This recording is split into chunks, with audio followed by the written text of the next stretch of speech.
ورحمۃ اللہ وبرکاتہ۔ امید ہے کہ آپ تمام کلاس میں موجود ہو، آپ بخیر و عافیت ہوں گے اور آپ سب ناظرین کرام بھی بخیر و عافیت ہوں گے۔ آج کی اس کلاس میں آپ سب کو خوش آمدید پیش کرتا ہوں۔ جیسے کہ ہم لوگوں کا طریقہ ہے کہ ہم لوگ اپنے اس کلاس کو ایک روایت سے آغاز کرتے ہیں۔ قال رسول اللہ صلی اللہ علیہ وآلہ وسلم اذا مات الانسان انقطع عمله الا من ثلاث الا بصدقة جاریہ او علم ينتفع به او ولد صالح يدعو له۔ پیغمبر فرماتے ہیں جب انسان مر جاتا ہے تو اس کا عمل بھی منقطع ہو جاتا ہے، لیکن 3 راہوں سے اس کا عمل باقی رہتا ہے۔ الا بصدقة جاریہ، اگر اس نے کوئی ایسا کام کیا ہو جو صدقہ جاریہ کے طور پر اسے ثواب ملتا رہے، مثلا کوئی مدرسہ بنا دیا، کوئی اسکول بنا دیا، کوئی پل بنا دیا، لوگوں کے فائدے کے لیے کوئی اچھی جگہ بنا دی جس سے اس کا ثواب اسے ملتا رہے گا۔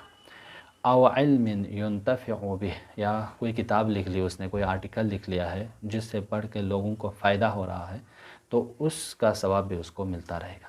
او ولد صالح يدعو له، یا اس نے ایک صالح اولاد چھوڑ دی کہ جس کے نیک کاموں کے بدلے اسے ثواب ملتا رہے گا۔ یہ بہترین حدیث ہے، ہم سب کے لیے قابل عمل ہے کہ ہم اپنی زندگی میں ایسے کوئی کام کر جائے جو بعد میں ہمارے لیے صدقہ جاریہ رہے۔ کوئی ایسی کتاب لکھ لیں، کوئی آرٹیکل لکھ لیں جو بعد میں لوگ فائدہ اٹھائیں تو اس کا ثواب ہمیں ہو، یا ایسی اولاد کی تربیت دیں جو صالح ہوں، جو قوم کو ہدایت دے، جو قوم کو ترقی کی طرف لے جائیں اور اس کا ثواب ہم کو ملتا رہے۔ امید کرتا ہوں کہ آج کی روایت بھی آپ لوگوں کے لیے مفید ہے۔ ہمارے آج کی گفتگو ہے ماڈرنزم کے بارے میں۔ جیسے کہ آپ سب واقف ہیں کہ ہم ایک سلسلے سے گفتگو کر رہے ہیں۔ اس سے پہلے ہم نے مغربی مکاتب فکر کے بہت سے مکاتب کو بہت ہی خلاصے میں اپنے جوانوں تک پہنچانے کی کوشش کی ہے۔ تو آج ہم اور آپ جاننا چاہیں گے ماڈرنزم کو۔ یہ ماڈرنزم کیا چیز ہے جسے اردو میں جدیدیت کہا جاتا ہے۔ اور ماڈرنزم کے حوالے سے جب ہم اور آپ گفتگو کرتے ہیں تو ماڈرنزم کے بارے میں بتایا جاتا ہے کہ یہ ایک لاطینی لفظ، یعنی ماڈرنیٹی کو لاطینی لفظ موڈو سے اور ماڈرنزم کو لاطینی کلمہ ماڈرنیوس سے ماخوذ کیا گیا۔ اور ماڈرن یا ماڈرنیٹی کا مطلب کیا ہوتا ہے؟ اس کا مطلب ہوتا ہے نیا، تازگی، ابھی اور اس وقت کے، جسٹ نو کے معنی میں یہ لفظ استعمال ہوتا ہے ماڈرنزم۔ یعنی ان لوگوں نے، اس زمانے کے دانشمندوں نے، یورپ میں جو یہ فکر وجود میں آئی ہے، جدیدیت یا ماڈرنزم جو وجود میں آئی، ان لوگوں نے کہا کہ قرون وسطیٰ اور قرون وسطیٰ کے پہلے والے ادوار قدیم ہیں اور عہد عتیق ہیں، اور رونیسانس کے بعد کے دور جو علمی تحریک چلی ہے وہ دور جدید ہے، وہ ماڈرنزم ہے۔ یعنی ان لوگوں نے یہ سوچ لی کہ جو بھی اس زمانے کے عقائد، افکار، ادیان کو چھوڑ دیں اور دور جدید کے جو پالیسی، جو سسٹم بنائے ہیں، جو علمی تحریک چلائی ہے، اس سے جڑ جائیں اور اس کو باقی رکھنے کی کوشش کریں۔ وہ کون ہیں؟ وہ لوگ ماڈرن ہیں، ماڈرنزم کے پیروکار ہیں۔ لہٰذا ماڈرنزم کے بارے میں جب ہم پڑھتے ہیں تو ان لوگوں نے کلیسا اور پادریوں کے رسم و رسومات، آداب و اخلاق اور رسومات اور بدعتوں کے خلاف ایک تحریک چلائی تھی جو مغرب میں نشأت ثانیہ کے بعد وجود میں آئی۔ اس وقت کے علمی، فکری، سماجی اور اصلاحی تبدیلیوں کو ماہرین بشریت نے ماڈرنزم یعنی ماڈرنیٹی اور ماڈرنزم کا نام دیا۔ تو اب سے اس سے واضح ہو جاتا ہے کہ ماڈرنزم ایک پیریڈ ہے، جس طرح ہمارے یہاں قرون وسطیٰ ایک پیریڈ ہے، ویسے ہی ماڈرنزم ہے۔ یعنی رنیسانس کے بعد، نشأت ثانیہ کے بعد جو تحریک چلی ہے، اس کے بعد کے زمانے کو ماڈرن دور کہا جاتا ہے، دور جدید کہا جاتا ہے، اور وہ اب تک جاری ہے۔ اس دور کو وجود میں لانے میں بہت سے مفکرین اور دانشمندوں نے کردار نبھایا ہے، لیکن ان میں سے ایک ہے کانٹ، جو اس ماڈرنزم وجود میں لانے میں ان کا فلسفہ بہت مفید ہے اور اس نے بہت بہترین رول نبھایا ہے۔ اور دوسرا شخص جو ہے دیکارت ہے، دیکارت نے بھی بہترین رول نبھائے ہیں اس فکر کو تقویت دینے میں، دور جدیدیت کو آگے لے جانے میں۔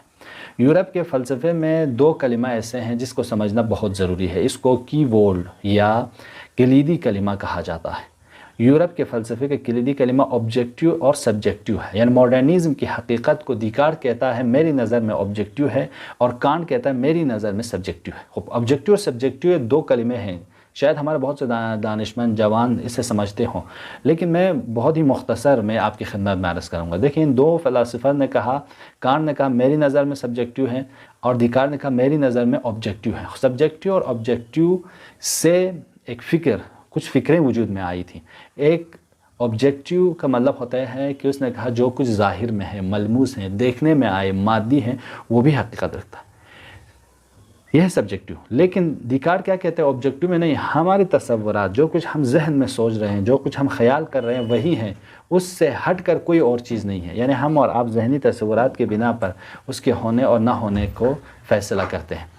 لہٰذا یہ دو نظریہ ہیں، اور ریالیزم جو ہے وجود، اس کے مد مقابل میں آئیڈیالزم وجود میں آئی، اور رومانیزم۔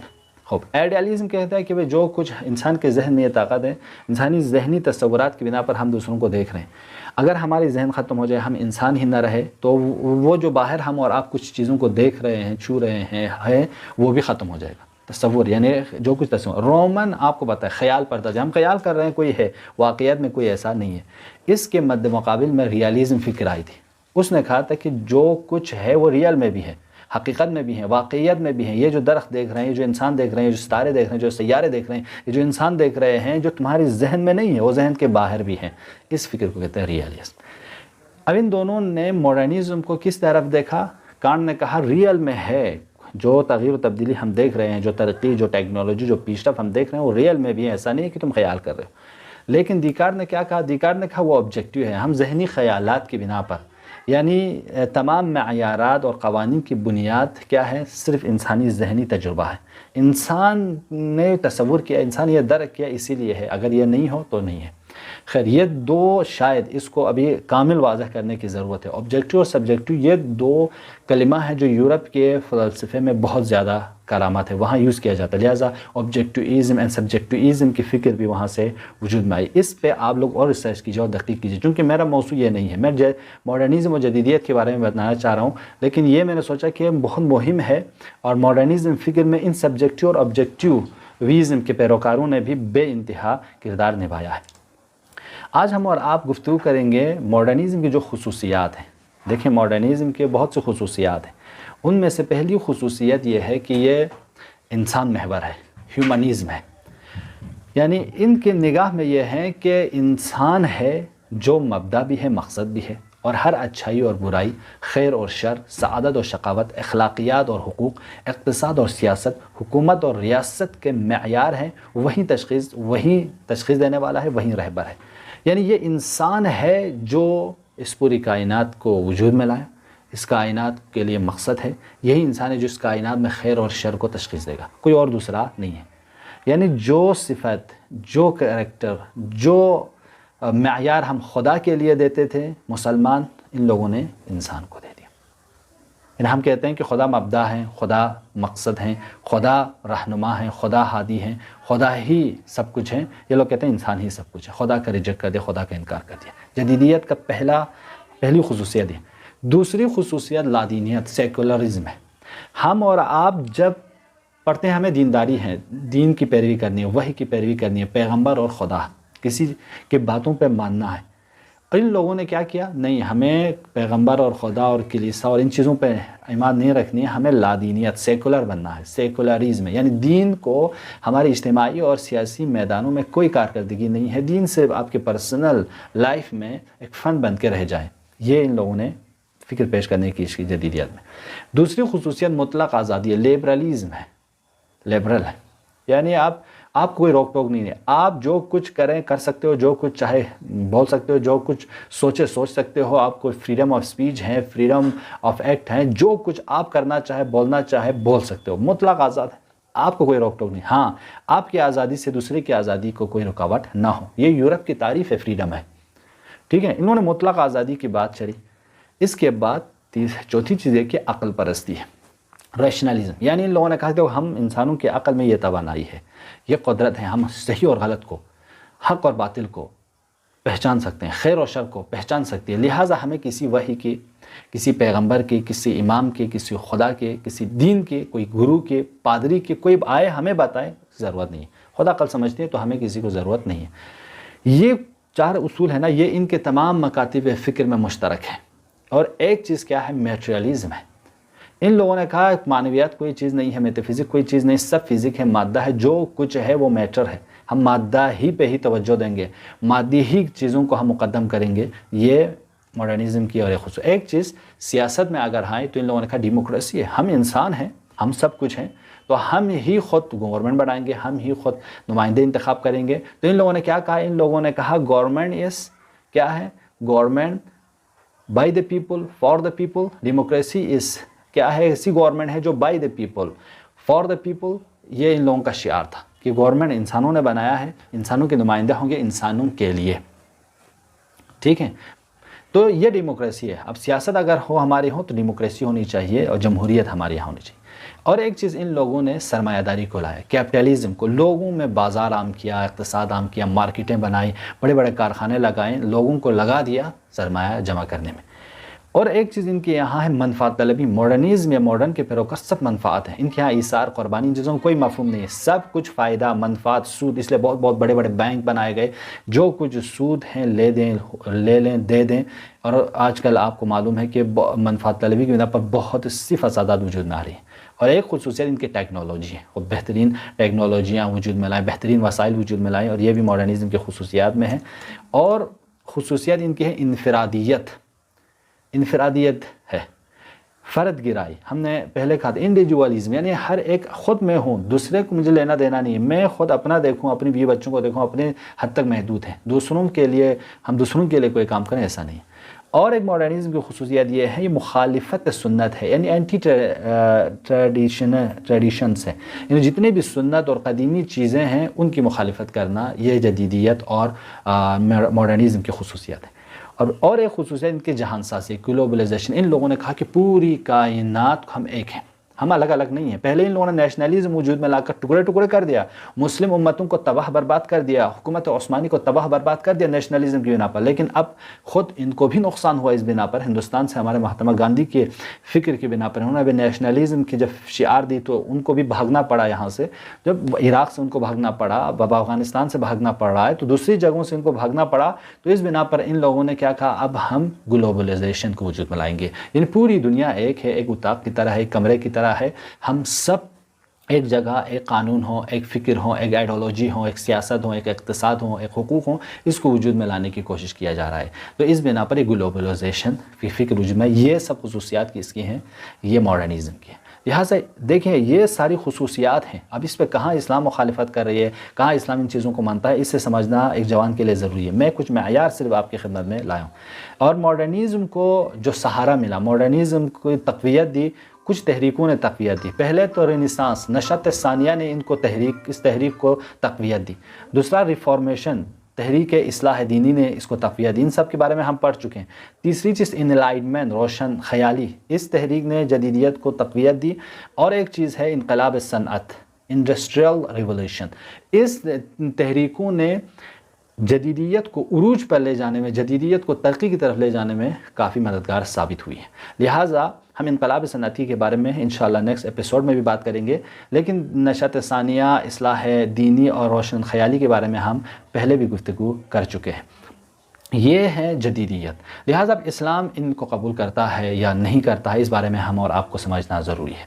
دیکھیے یہاں پہ جب ہم اور آپ آتے ہیں تو جدیدیت کو خلاصہ کیا جائے تو جدیدیت اور ماڈرنزم کی نگاہ میں فلسفہ، سائنس، ٹیکنالوجی، صنعت، سیاست، حکومت، حقوق، رائٹس، اقتصاد، ہنر، معماری، سلامت، ارتباط، سوشل میڈیا، سب کا سرچشمہ عقل انسانی ہے۔ یعنی ہماری عقل میں یہ توانائی تھی کہ ہم نے یہ کام کیا، کوئی وحی نہیں ہے، کوئی خدا نہیں ہے، کوئی پیغمبر نہیں ہے جو ہمیں بتائیں، یہ ماڈرنزم کے چار ہے۔ لیکن لہٰذا ہم اور آپ آ کے کیا بتاتے ہیں؟ نہیں، ہمارے عقل میں اتنی صلاحیت ہے، لیکن پھر بھی بہت سی چیزوں کو سمجھنے کے لیے ہمیں وحی کی ضرورت ہے، دین کی ضرورت ہے، خدا اور پیغمبر کے احادیث کی ضرورت ہے، ان کی باتوں کی ہمیں ضرورت ہے۔ ہماری عقل ہی کافی نہیں ہے ان ترقی کے لیے، کامیابی کے لیے اور سعادت کے لیے۔ لہٰذا جب ہم اور آپ ان چیزوں کو دیکھتے ہیں تو ہمارے لیے فرض ہے کہ ہم اور آپ سمجھیں کہ یورپ کی یہ جو فکر وجود میں آئی ہے، اس میں اسلام کا موقف کیا ہے۔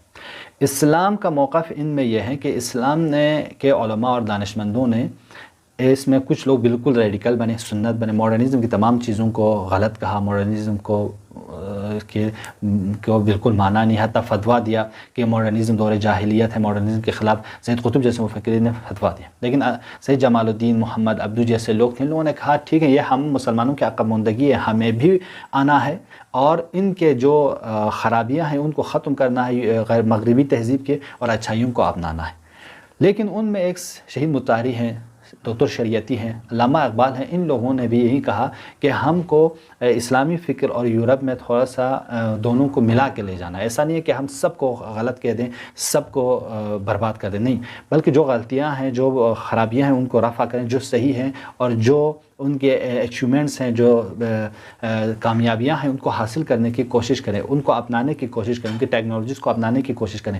ہر چیز کو یہ کہہ کر کہ یہ یورپ سے آیا ہے، یہ مغربی ہے، یہ غلط ہے کہ ہم ٹھکرا نہیں سکتے۔ جو ان کی غلطیاں ہیں ان کو اپنانے کی ضرورت ہے، جو خامیاں ہیں ان کو رفع کرنے کی ضرورت ہے، اور جو خوبیاں ہیں اس کو اپنانے کی ضرورت ہے۔ اس طرح کے موقف اسلام نے دکھایا، لہٰذا اسلام ایک دین کامل ہے جس کو خداوند عالم نے ہم محتوا کے لحاظ سے الفاظ اور جملہ اور کلمات سب پیغمبر گرامی اسلام کے قلب مبارک پہ نازل کیا، اور پیغمبر گرامی اسلام نے معصومانہ انداز میں بغیر کسی جملے کے کم کیے، بغیر کسی جملے کے اضافہ کیے ہم انسانوں تک پہنچایا، اور پیغمبر کے جانشینوں نے، اماموں نے اس کی معصومانہ طور پر تفسیر کی اور ہم لوگوں تک اس دین کو پہنچایا ہے۔ لہٰذا یہ دین ہے جو دنیا اور آخرت دونوں کے بارے میں پیام رکھتا ہے۔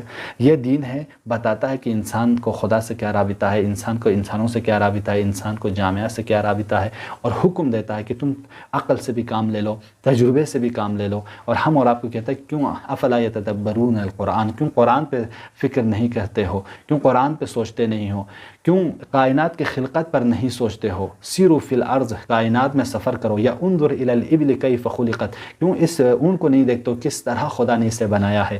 اس طرح کی آیتوں سے، روایتوں سے ہمیں واضح ہو جاتی ہے کہ قرآن ہم سائنس اور ہم عقل دونوں کو اہمیت دیتی ہے، لیکن کہتا ہے کہ یہ دونوں کافی نہیں ہے، یہ اس کے ساتھ ساتھ تمہیں وحی کی بھی ضرورت ہے، دینی پیام کی بھی ضرورت ہے، خدا کی ہدایت کی بھی ضرورت ہے۔ امید کرتے ہیں آج کے مختصر بحث آپ لوگوں کے لیے مفید رہے۔ والسلام علیکم ورحمۃ اللہ وبرکاتہ۔